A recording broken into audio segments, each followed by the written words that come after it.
What up, guys? Welcome to your 160th Android tutorial for the new Boston.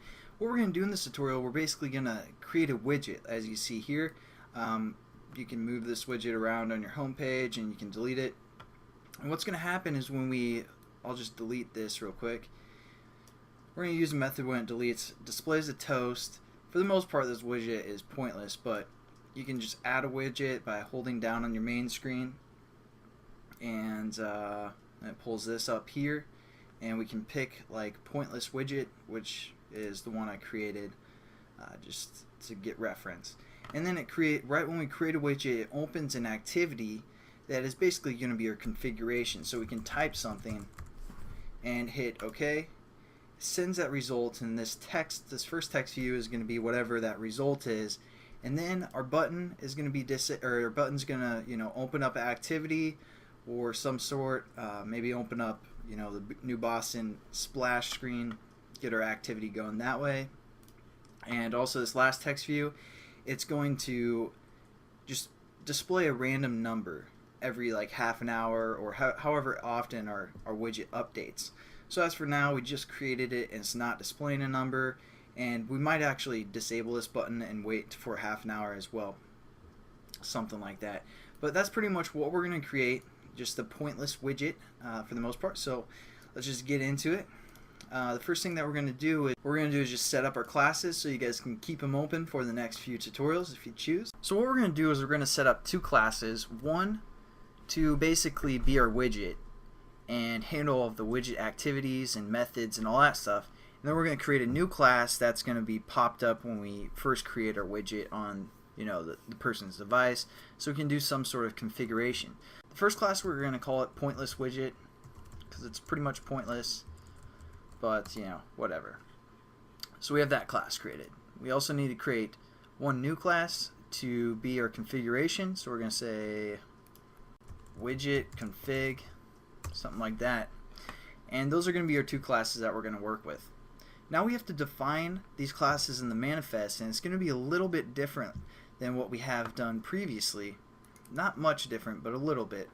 So within our manifest here, within the application brackets, we need to set up both those classes. One is going to be a receiver, which is our widget, because basically it's a broadcast receiver that's going to receive updates, whenever we tell it to update and all that good stuff. So basically our widget class is going to be that receiver, and our other class is actually going to be an activity, but we need to configure it so right when our application starts, it's going to open up that activity.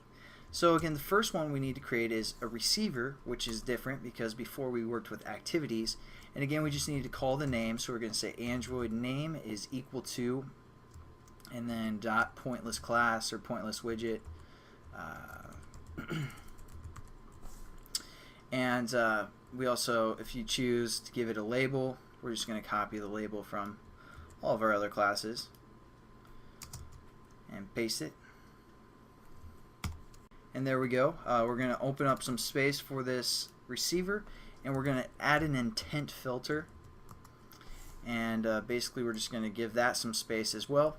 And what we're going to do within this intent filter is set up an action name. There's a few different names that there's a few different action names that we can refer to when making a widget.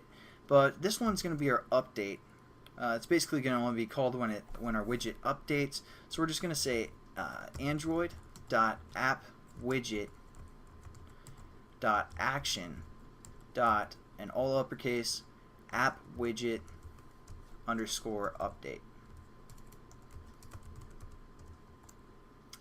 And then we're just going to close off our action name. And so now this class is going to be called every time our widget updates, and we're going to set that update probably in the next tutorial. But again, we just need to refer to this action name. We're also going to add some metadata. So we're just going to say under where our intent filter closes off, we're going to say metadata. Oops.